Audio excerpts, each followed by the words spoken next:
আমার নাম সাফানা সামাওই।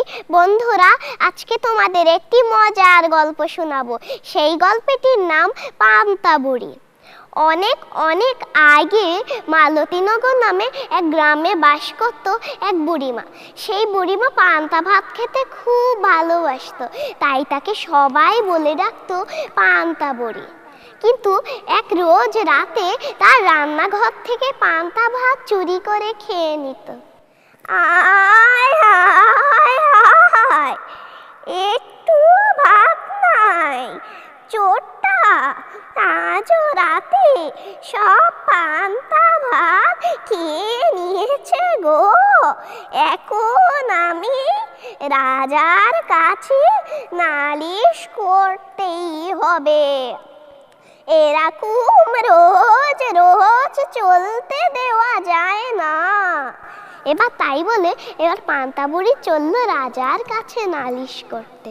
এবার যাওয়ার সময় এক শিঙি মাছের সাথে দেখা হলো। পান্তা বুড়ি, চললে কোথায়? হ্যাঁ, আমি গো শিঙি মাছ। ও, শিঙি মাছ, হ্যাঁ, তুমি কোথায় যাচ্ছ গো? কি আর বলার, দুঃখের কথা, এক চোর এসে রোজ আমার পান্তা ভাত খেয়ে নেয়, তাই আমি রাজার কাছে নালিশ করতে যাচ্ছি। যাচ্ছ যাও, কিন্তু বাড়ি ফেরার সময় আমায় মনে করে নিয়ে যেও। আচ্ছা বাচ্চা।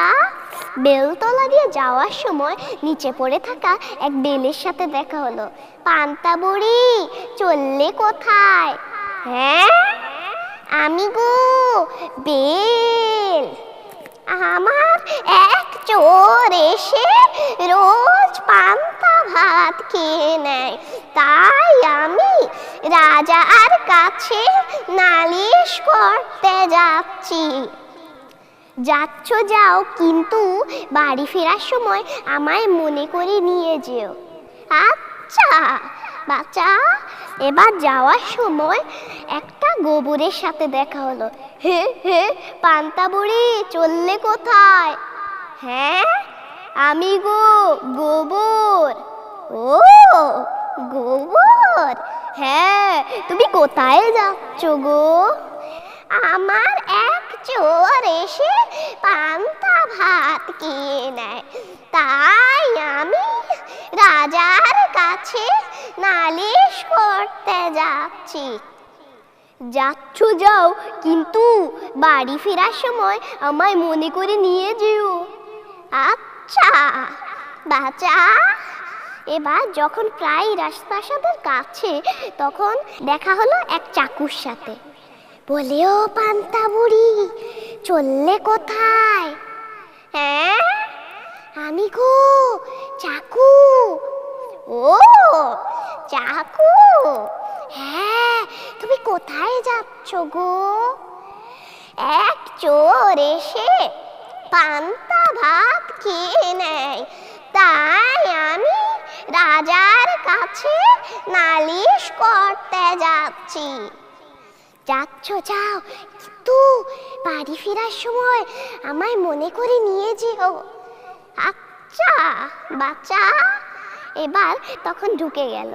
সালাম মহারাজ, আমি গরিব মানুষ, অনেক দূর থেকে এসেছি আপনার কাছে নালিশে জানাতে।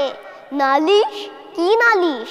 আমার এক চোর এসে পান্তা ভাত খেয়ে নেয়, তাই আপনার কাছে নালিশে জানাতে এসেছি। শেষে না আমি পান্তার জোর ধরবো? সেপাই, ওরে বার করে দাও। জি মহারাজ। আমায় ছেড়ে দাও, আমায় ছেড়ে দাও। মহারাজ আমার কোনো কথাই শুনলেন না। এবার তখন সবার কথা মনে পড়ে গেল, সবাইকে নিয়ে বাড়ি ফিরল। হেঁটে হেঁটে পা ব্যথা হয়ে গেল, সন্ধ্যাটা হয়ে এলো। যাই, দুটো রান্না বসাই। এবার যখন বাড়ির উঠোনে এলো, তখন চাকু নড়ে উঠে বলল, পান্তা বুড়ি, তুই আমারে এই ঘাসের মধ্যে রেখে দে। এখানে? হ্যাঁ হ্যাঁ। এবার যখন সিঁড়িতে এলো তখন গোবর বলল, তুমি আমাকে এই সিঁড়িতের উপর রেখে দে। এখানে? হ্যাঁ। এবার যখন পান্তা বুড়ি রান্না করছে, এবার বেল ঘুরে এসে বলল, তুমি আমারে এই গরম উনুনের মধ্যে রেখে দে। এখানে? হ্যাঁ। এবার যখন সবাইকে রাখা হয়ে গেল, পান্তা বুড়ি এবার শিঙি মাছকে জিজ্ঞাসা করলো, তোমাকে এবার কোথায় রাখতে হবে? যখন তোমার খাওয়া শেষ হয়ে যাবে তখন তোমার পান্তা হাঁড়ির মধ্যে রেখে দেবা। আমি রাখি না, আমার কথাটা কি শোনো না, নাহলে চোরকে শাস্তি দেওয়া যায় না। এবার পান্তা বুড়ি আর কোনো কথা বলতে গেল না। এবার খাওয়া শেষ হয়ে গেলে রাখলাম, পানি ঢাললাম। এবার শিঙি মাছ পান্তা বুড়ির বলল, পান্তা বুড়ি তুমি এবার গিয়ে শুয়ে পড়ো গিয়ে। আচ্ছা। এবার সব আলো নিমিয়ে এবার শুয়ে পড়লো, নাক ডাকলো। যখন মধ্যরাত হলো এসে গেল চোর। এবার আমার নামে নালিশ দেওয়া, দেখ আজকের মজা। আজকেও তোর সব পান্তা ভাত চুরি করে খেয়ে নিয়ে হাঁড়ি ফাঁকা করে রেখে দেব। এবার যখন পান্তা ভাত খাবে বলে হাঁড়িতে হাত দিল, তখন এবার শিঙি মাছ এসে অমনি কাটা ফুটিয়ে দিল।